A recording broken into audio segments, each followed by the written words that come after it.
اے آدم کے بیٹے، اگر تو اتنے گناہ لے کر آئے، تیرے گناہ پوری زمین کو بھر دیں۔ اتنے گناہ لے کر آئے، زمین تیرے گناہوں کے بوجھ سے بھاری ہو جائے، یہ خلا بھر جائے۔ ثم لقیتنی لا تشرک بی شیئا، پھر تو میرے پاس آئے، تیری اور میری لقاء ہو، ملاقات ہو، ان گناہوں کے بوجھ میں ایک گناہ نہ ہو، ان گناہوں کے ڈھیر میں ایک گناہ نہ ہو۔ لا تشرک بی شیئا، تو نے کسی کو میرا پارٹنر نہ بنایا ہو، کسی کو میرا ساتھی نہ بنایا ہو، کسی کو نور من نور اللہ نہ کہا ہو، کسی کے لیے سجدے نہ کیے ہو، کسی اور کے لیے رکوع نہ کیا ہو، کسی اور کے قبروں کا طواف نہ کیا ہو، کسی اور کو مشکل کشا سمجھ کے تو نے نہ پکارا ہو، کسی اور کے در کا بھکاری نہ بنا ہو۔ لا تشرک بی شیئا، زنا، چوری، قتل، ڈاکہ، دنیا بھر کے گناہ ہیں، ان گناہوں کے بھار میں، ان گناہوں کے بوجھ میں ایک گناہ شرک اکبر والا نہیں ہے۔ اے میرے بندے، لَأَتَيْتُكَ بِقُرَابِهَا مَغْفِرَةً، میں اتنی زمین کو رحمت سے بھر کے آؤں گا، تیرے گناہوں کے بدلے تجھے رحمت عطا کر کے جنت عطا کر دوں گا۔ یہ وہ توحید ہے جو جہنم سے بچانے کے لیے سب سے پہلا کام ہے، جس کو آج اکثریت کلمہ پڑھنے والی بھلا بیٹھی ہے۔ صرف زبان سے لا الہ الا اللہ کہہ دینا کافی نہیں، زبان سے لا الہ الا اللہ کہہ دینا کافی ہوتا تو مرزائی بھی تو لا الہ الا اللہ پڑھتے ہیں۔ لا الہ الا اللہ کی تسبیح لے کے بیٹھ جاؤ اور صبح شام 1100 دفعہ من کے دے متے ٹھا من کا پھینکتے جاؤ، پڑھتے جاؤ، اللہ کی قسم یہ لا الہ الا اللہ آپ کو فائدہ نہ دے گا۔ لا الہ الا اللہ کس کو فائدہ دے گا؟ اس کی شرائط ہے، اس کو ماننے کے آداب و اسلوب ہے، اس کو فائدہ دے گا جس کو یقین ہو جائے، جو توحید پہ عمل پیرا ہو۔ اس کی پہلی شرط ہے بندے کو پتا ہو میں پڑھ کیا رہا ہوں، علم جانتا ہو لا الہ الا اللہ کیا ہے، الہ کسے کہتے ہیں، الہ کی صفت کیا ہے، الہ ہوتا کون ہے۔ آج کلمہ پڑھنے والے جہالت کی وجہ سے، بے علمی کی وجہ سے لا الہ الا اللہ بھی پڑھتے ہیں اور دسیوں الہوں کو بھی پوجتے ہیں۔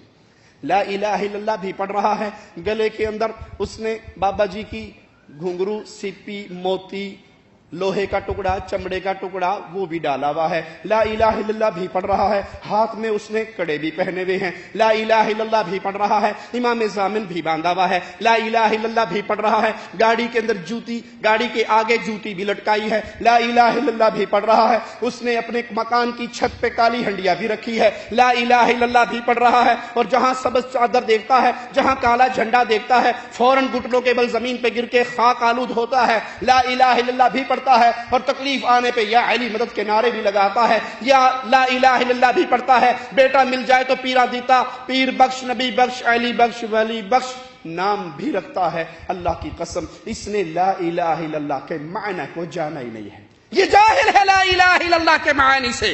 یاد رکھیے، اگر کسی نے کسی کو اللہ مالک والی صفات میں سے ایک صفت بھی دے دی، زبان سے اسے عقیدت کہے، زبان سے اسے پیار کہے، زبان سے اسے احترام کہے، تو اللہ کی قسم وہ احترام نہیں ہے، بلکہ اللہ مالک کی ایک صفت دینے کی وجہ سے وہ اس کا معبود بن چکا ہے۔ عبادت کی کروڑ قسمیں کی جائیں، کروڑ کی کروڑ قسموں کا حقدار کون ہے؟ اس میں سے کوئی ایک صفت بھی غیر اللہ کو نہیں دی جا سکتی۔ جو عمل عبادت ہے وہ خالص اللہ کے لیے ہے، اس میں کوئی شریک نہیں بن سکتا۔ نام بدلنے سے فرق نہیں پڑتا، کام اگر وہی کر رہا ہے جو خالق و مالک کے لیے ہونا چاہیے۔ میں مثال دے کے سمجھاتا ہوں، سجدہ کرنا عبادت ہے یا نہیں؟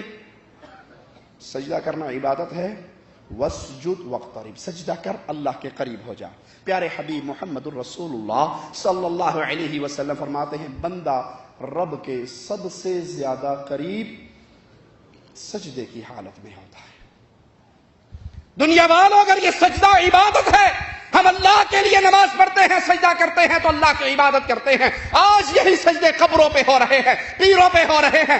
ایک پیر صاحب کو میں نے دیکھا، وہ بیٹھا ہوا ہے، مریدوں کا جھمگٹا لگا ہوا ہے، اور مرید آتے ہیں، بک بھر کے پیسے لے آتے ہیں اور بابا جی کے قدموں میں پھینک کے اس کے سامنے سجدہ ریز ہوتے ہیں۔ وہ اٹھ جاتا ہے، کہتا ہے، زبان حال سے پیسے اٹھاتا ہے اور کہتا ہے، تیرے سجدے نال مینوں کی لبے گا، جڑے 4 نوٹ لے آئے، اے میری جیب وچ پا جا۔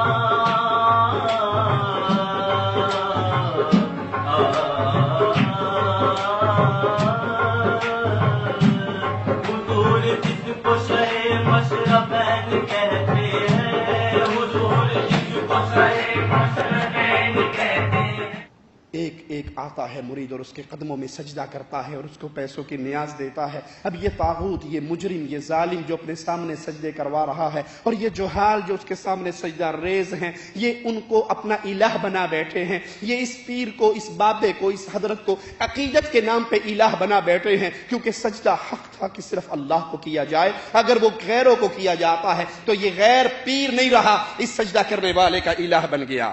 لا الہ